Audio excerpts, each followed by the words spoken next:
Catholic Moments, episode number 52. Blooming, finding joy in the journey and hope in the heaven yet to come. Blooming. Hello and welcome to Catholic Moments. And now, here's your host and my mom, Lisa Heidi. Well, thanks, Eric, and thank you, everyone, for tuning in to another episode of Catholic Moments, the show from CatholicMom.com, where we talk about all things faith, family, and fun from a Catholic perspective. Oh my gosh, what a week I've had, you guys. Those of you who follow me on Twitter.com have been aware of a special secret project that I've been working on this week, and it sort of all came to a head today. The project, I guess I'll go ahead and let you know about it because it's probably going to be unfolding over the next couple of weeks, is actually a small television program. It's actually a series of 2 to 3 minute video segments that are being shot here in my home office, and they're being shot by our diocesan television station here in Fresno. It's going to be featuring CatholicMom.com as an information resource where they actually shoot me and the website reviewing a different topic in each episode. And these will have local distribution and possibly even nationwide distribution to other Catholic channels as well. So today I played host to a television crew, the head of the TV station, a director, and a sort of all-purpose guy, cameraman, and everything else was out here during the day today, blocking out my office, figuring out the lighting, going through how it was going to work with the internet, all kinds of things. So we actually did 3 takes today of the very first episode that's going to be airing, and I'm a wreck. Let me just tell you, there's a really big difference between sitting behind a podcast microphone and suddenly becoming somebody who's going to be on television. Now, granted, it's Catholic television, and I don't know how it is in your area, but our local TV station doesn't have the hugest draw, so I'm not sure who, aside from my own family, will actually be aware that I'm on TV, but boy, it is really a humbling experience to try to do something like this. The concept of the segments is that we'll take a topic, for example, today's topic was Catholic marriage, and that I will, as your guide, show you internet resources related to that topic. So basically, the opening shot of the video segment will feature me, and I'll be talking to you and introducing myself, and then we'll turn to the website and go to some specially designed pages where we'll look at links and resources that are for that particular topic. So it's pretty timely, and it's kind of interesting because they sort of want me to do it from the perspective of introducing the computer and the internet to people who may not use it that much. So I actually have to say things like, click right here on this link to be taken to this page. And, they really want it to be very basic in terms of the computer abilities. So that's kind of a challenge for me because I tend to get going and, do a lot of things without even thinking about it when it comes to the computer. So I'm going to have to kind of take a step back and really concentrate on being a very good guide to people who might be beginners with the computer and also beginners to looking at these types of faith resources. So that's what's going on with that project. It was pretty crazy because not only did I have to, first of all, pretty much light an atomic bomb in my office to get it ready for these people to come, had to clean up the whole house, had to get myself dressed to look like I wanted to look on television. Not that that's going to happen. Had to design some web pages for this, had to come up with a script for it, and all this in the course of about 1 week that I had noticed that this was going to be happening. So they're coming back, let me think, June 5th, I think is the next date. So today's takes, they promised me, are going to be trashed because they were really very rookie-ish. And next week, I think we're actually going to be doing some filming. So please, please, please pray for me. I need your help on this, guys. Anyway, that's the secret project, and I don't know what the name of it is right now. The only thing I know they're calling it is CatholicMom.com. So sounds good to me, and there's the super secret project.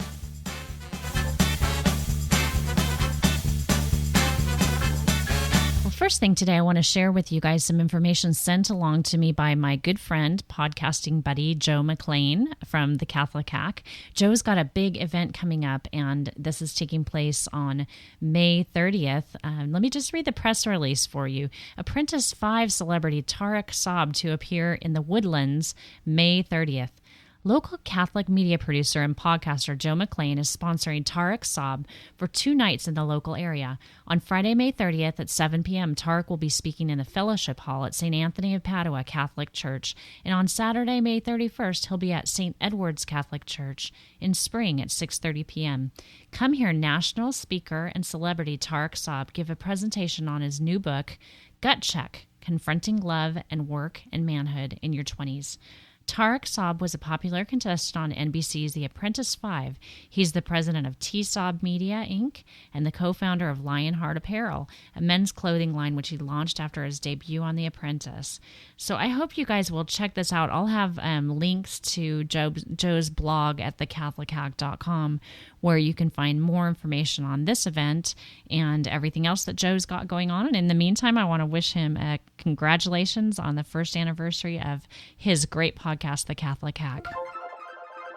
Hi, Lisa. It's Susan Bailey from the Grapevine News Minute, and I just wanted to comment on your last episode. I thought it was terrific. I really enjoyed the interview with Nancy Krebs. I'm a big fan of her music and was very excited to hear about her trip to Rome. I think she had mentioned it to me a while back, but I'd forgotten, and it was really great to hear how excited she was and enthusiastic she was about going. Made me want to go, too.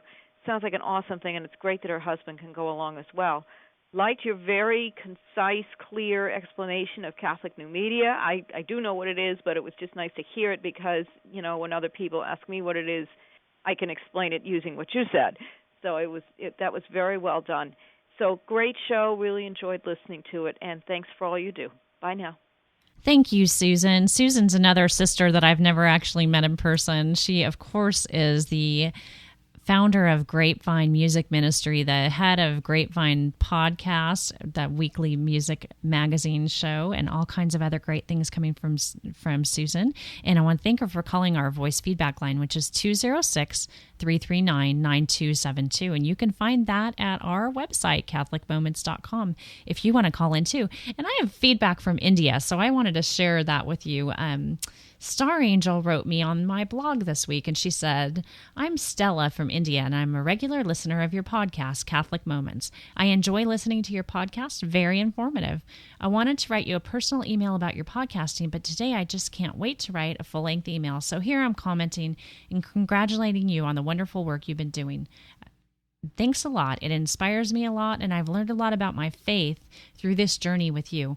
One feature I like about your podcasting and blogging, it's very informative, and you always try to cover up all sources of Catholic information from other bloggers, websites, etc. I just can't sum it all up here. Once again, thanks a lot, and hope the very best of your podcasting and blogging is yet to come, from Stella." Well, thank you, Stella, for that email, and I do want to let you know that it really means a lot to me to hear from you guys, and I appreciate Stella for taking the time to write, and I'm glad that you're learning along with me. I learn something new every week through this podcast. Hey there, Lisa. This is Greg Willits from SQPN.com. Got to tell you again, we're really excited to have you coming to Atlanta for the Catholic New Media Celebration, and I'm even more excited the fact that you are going to be the moderator for the bloggers panel. That just really makes a lot of sense considering how much that you do for the Catholic blogging community. So to have you and to have Jeff Miller from the Kurt Jester and Mark Shea and Amy Wellborn all up on the stage at the same time, I think is going to be a really cool and impressive thing to see. So we're looking forward to having you there. We're looking forward to having you be a major part of the Catholic New Media Celebration. And I really do want to encourage all of your listeners and all the readers of CatholicMom.com and the listeners of Catholic Moments to prayerfully consider coming to Atlanta. Even if you don't plan on ever creating a podcast or ever doing a Catholic blog, there's going to be a lot of Catholics there you're going to want to meet, a lot of people who you probably just will enjoy hanging out with and growing in faith. So that's June 22nd, 2008. We're less than 1 month away. It's the day after the Eucharistic Congress here in Atlanta, Georgia. There's a lot of information about the Eucharistic Congress that's also available on the website of the Archdiocese of Atlanta. So I'll give your listeners a couple websites. If they want to know about the Eucharistic Congress, they can go to www.archatl.com/Congress. And to register for the Catholic New Media Celebration, which it's free to attend both events, but we ask that you register for the CNMC. You can go to celebration.sqpn.com.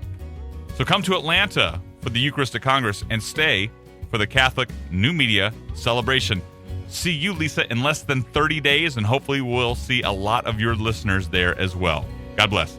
Wow, he said less than 30 days. That is so exciting. I can't wait for that trip. It's going to be such a great time. And I hope that if you live anywhere near Atlanta, or even if you don't live anywhere near there, that you'll consider joining us.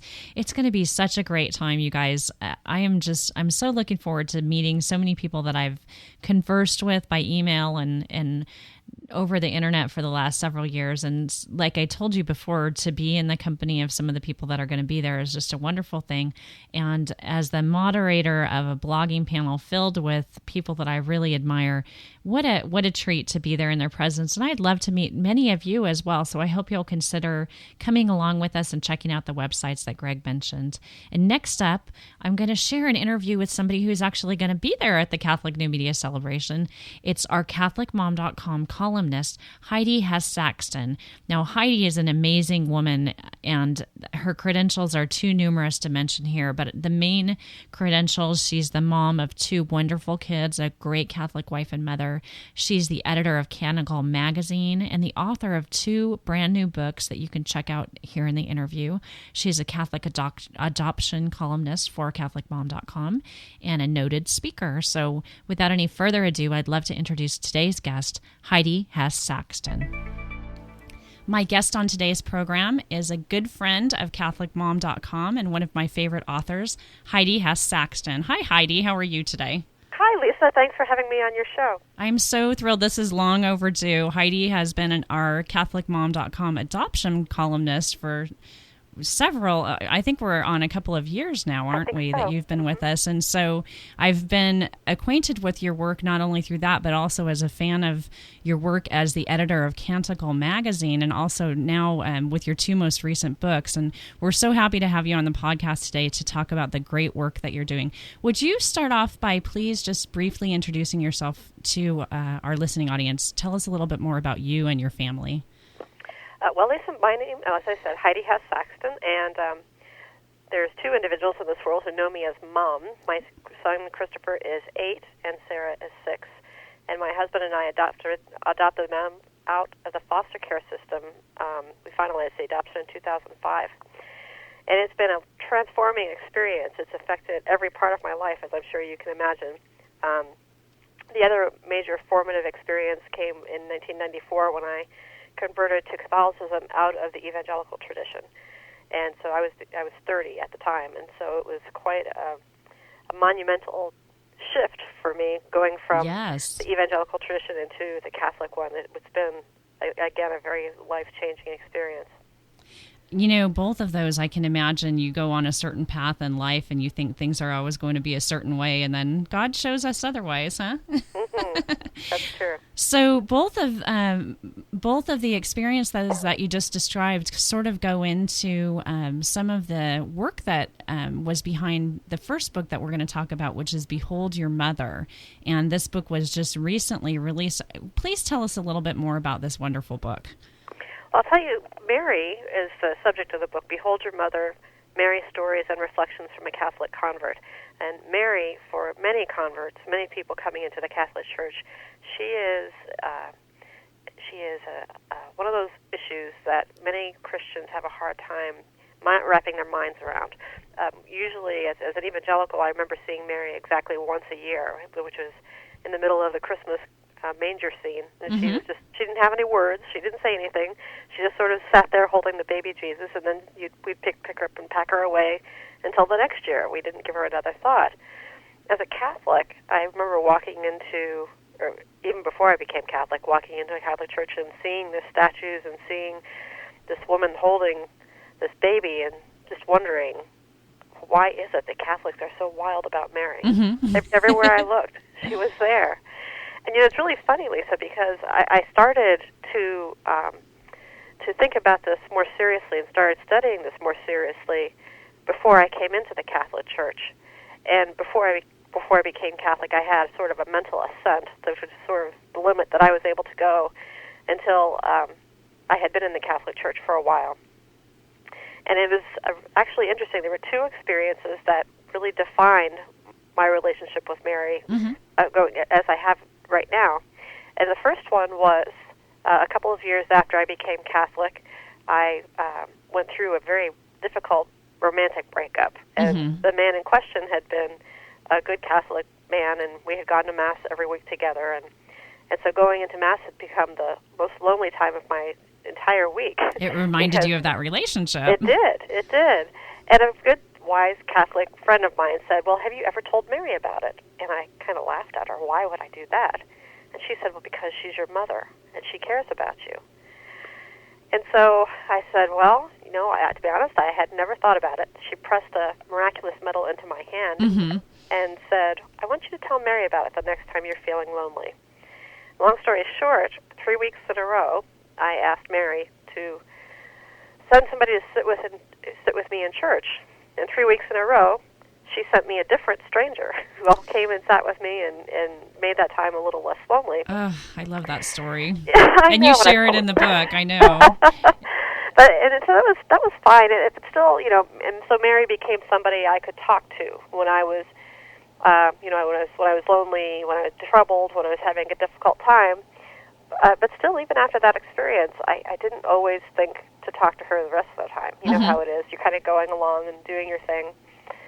And then my husband and I adopted, we started fostering these two children. This started in 2002. And initially we had three of them. They were ages 5, 2.5, and 6 months. Well, the baby would just take everything that she needed from us, and she was very happy to be around us, or seemed to be. The older two really struggled. They didn't want me. They didn't want my husband. They really didn't want my husband. They were terrified of him.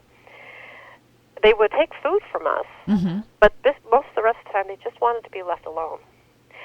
And the only time that changed was in the middle of the night when they were all in their own little rooms, tucked away. Christopher especially used to cry and cry and cry. And when I would go up to him, he would wrap his arms and legs around my trunk and just let me hold him really close and rock him and sing to him.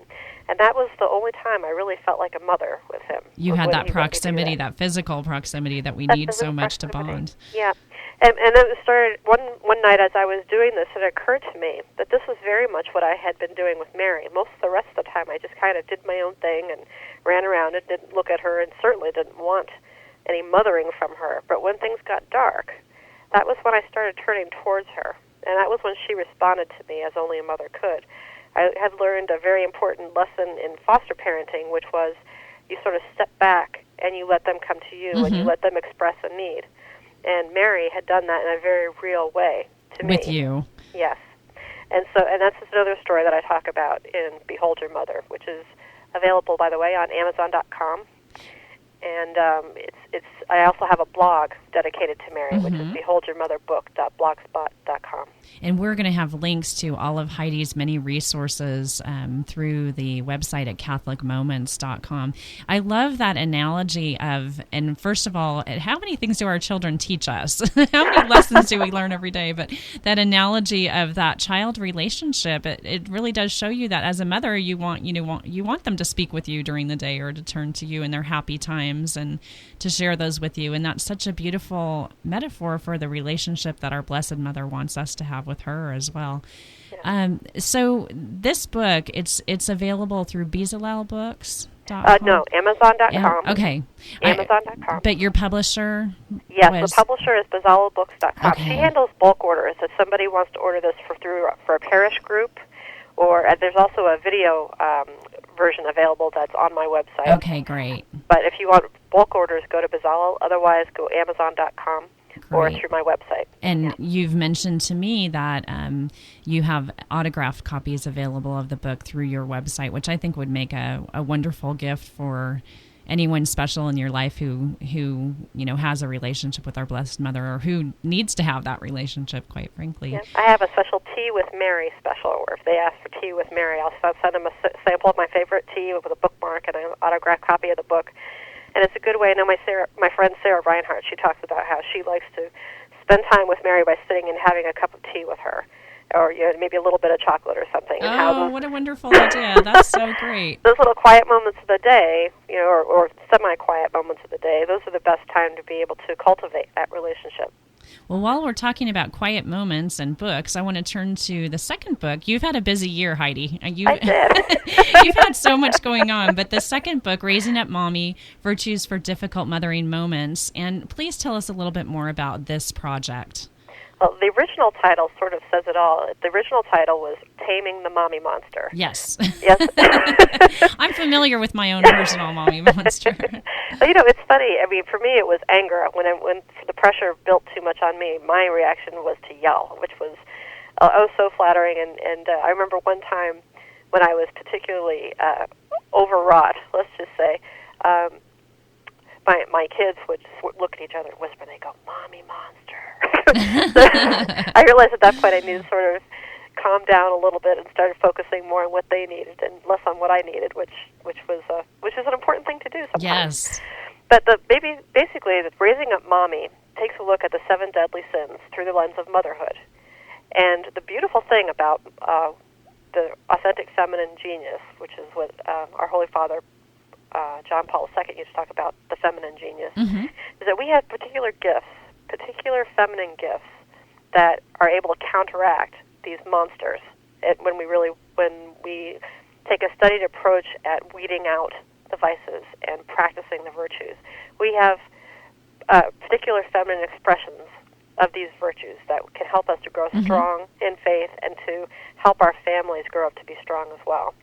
And so Raising Up Mommy, which is available through my website and also through Women of Grace, the book takes a look, sort of a systematic way at each of the vices and gives you suggestions and helpful ideas to how you can become spiritually stronger in these areas so that the monster is tamed. Now, this book is a little bit different from the other book in that it's really a book that you'll really work through. I've been using the study myself and have enjoyed the time that I've spent with it, really looking at, you provide so many great resources, but also prompts to really, it's not just a book you read, you really work with this book. And it's a really little short book. I know some of the people are really expressing how surprised they were at how small it is. It's only 70-something pages. It's not a big, heavy reader. I'm really cognizant of the fact that young moms especially don't have a great amount of time to be reading hundreds and hundreds of pages. But it's something that you can pick up. You can take the little quiz to see how you're doing that day, and you can sort of set it aside and be thinking more deliberately on the virtue that you can be sort of practicing systematically that week. And we set it up that way very intentionally so that you can sort of dip in and go back to the chapters that you need, but no one chapter will take a lot of time. I'm doing the book on my own, but I think it would be a wonderful book to do with a group of other women friends. And I think that you mentioned young mothers, but my children are teenagers, and I know my own mother probably would really enjoy this book as well. She's got 5 of us, actually 10 now that we're all married, who are constantly on her. So we're moms at any ages, I think, and so this book has a great deal of relevance to women at any age of the mothering journey. And actually, an interesting thing too when we talk about these vices and virtues is that, I have a lot of dads that listen to the show. Well, I know most of you dads don't have any vices, but just in case you do, the thought of looking at a vice and then turning to the corresponding virtue that our Lord provides to us through His grace, is relevant really to any lifestyle. That's true. One last point that I did want to bring up is that one of the things that we're learning through Mulieris Dignitatem, we're just celebrating the anniversary of Mulieris, I believe it's the 20th anniversary of Mulieris Dignitatem, is that all women, regardless of whether or not you've given birth, all women are called to spiritual motherhood. So this book is helpful whether or not you've ever given birth, whether or not you even have adopted. Many women have contacted me and said, well, I don't have children, but I still really got something out of this. And I'm sending it to all my friends and this person and that person. And it's kind of a hoot. Yeah, I agree with that, though. My particular vices, I don't remember them coming out in such glaring color until after I became a mother, mostly because I didn't have such a captive audience until then. But, the fact of the matter is we are all people, the people that we are sort of, sometimes it takes a while for things to come out, but it needs to come out in order to become holy, which is the whole purpose of it. Right. That's how we grow. It's how we grow personally and in our faith. Yeah. Well, Heidi, I want to have you mention briefly your work with Canticle Magazine, which is the complement to Jonette Bankovitz's wonderful Women of Grace ministry. And tell us a little bit more about how people can get in touch with Canticle and what some of the things that you offer through Canticle. Our website, which I'm sure will be on your Yes. website when we reach to it. This Canticle Magazine is a publication of Women of Grace. It comes out every other month. And we're getting ready right now to release the July issue. Can't believe it's already that time of the year. But we are really focusing this magazine for women who are devoted to the Lord and to His church, and who have had some real life experience. Mm-hmm. So this is not the real little snippet, how to make your child mind and math kind of magazine. Right. This is more of a how can you enter more deeply into the liturgical year, even though you've got all these other things going on in your life. Here's how can you stay strong? How can you learn more about your faith and become a more prayerful person? Canticle Magazine is available through their website, which is www.canticlemagazine.com. Mm-hmm. For those who are interested in a sample magazine, Yes. you can call 1-800-558-5452, and they'll take your information and send you a sample issue along with an invoice that you can either pay to continue subscription, which I hope you will, or you can just write cancel and owe nothing. Canticle is one of the magazines. I usually try to recycle my magazines or pass them along, and Canticle is one that I have a special file in my office, and I maintain all the back copies of it because I find myself going so frequently to it as a resource. So I want to commend you for the great work you're doing with that. And, I wish we had more time to talk, and I told you before that I want to have you back to discuss the very important topic of Catholic adoption. So I hope that we'll be able to have some time together to do that sometime soon. And I'd like that. We're actually going to meet in person. I'm so excited. We'll both be together at the Catholic New Media Celebration on June 22nd. So I get to give you a hug in person and thank you for the many wonderful things that you've taught me over the years and what a great spiritual mentor you've been to me. So it's been a real treat to have you, Heidi. Are there any closing thoughts that you'd like to share with our listening audience before we let you get back to your busy mom and writing life? Well, I'd just like to encourage the women, your listeners out there, that if you have a longing for God, if you want to know more of Him, if you want to get closer to Him, one of the best ways is to do that is to go to Jesus through Mary. Don't be afraid. You don't need to be afraid of God or of His church or of any part of the things that He's given to us, the gifts that He's given to us. Just take it a step at a time and trust God to give you the answers when you need them. Well, thank you so much, Heidi. And again, you can visit Heidi at her website at christianword.com, and you can find all of her links at catholicmoments.com. Have a great day, Heidi. Thanks, Lisa.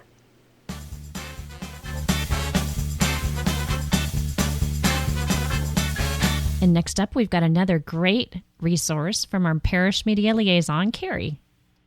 Hi, Lisa. It's Carrie, the Catholic Parish Media Liaison, calling you with an update. My pick this week for using new media to strengthen your connection to faith is gracebeforemeals.com. You may have heard about it already through sqpn.com. Father Leo Patalinghug has created a video podcast with Greg Willits of Rosary Army, and it is so much fun to watch. But Father Leo's done a whole lot more than just that. He's got a neat cookbook, and he created a pilot for a PBS show. He has a blog, and he also has some links to great information on how sharing meals with other people strengthens all kinds of relationships. Of course, it helps families a great deal by reducing risks to smoking, drug use, depression, and more in children. But the benefits of enjoying a meal with another person really extends beyond the traditional family. So I encourage you and your listeners to check out Father Leo's website and even make one of his really yummy recipes. The favorite one I've made so far is his ordinary time sauce. It's a liturgically colored green sauce. I'm not going to say any more because I want you to go check it out and try it, but it is fabulous and easy and super delicious. So Have a great week and look forward to hearing more Catholic Moments. Boy, time flies when you're having fun, and we are already out of time for this week's Catholic Moments episode. I always have too much information and not enough time to share it, so you're going to have to tune in next time to find out what we missed talking about this time. Between now and the next time that we chat, I have a little event going on. I'm actually going to be participating this weekend in the San Diego Rock and Roll Marathon, 26.2 miles, somehow getting my carcass across the finish line. Actually, I'm going to be largely walking it, doing a little bit of running, and I hope you'll pray for me this weekend as I'm participating in that with lots of other people from around the country, and I will be praying for you and your families as well. So until next time, keep me in your thoughts and prayers, and I'll do the same for you, and I wish all of you a wonderful week. God bless everyone. Bye-bye. SQPN, leading the way in Catholic new media.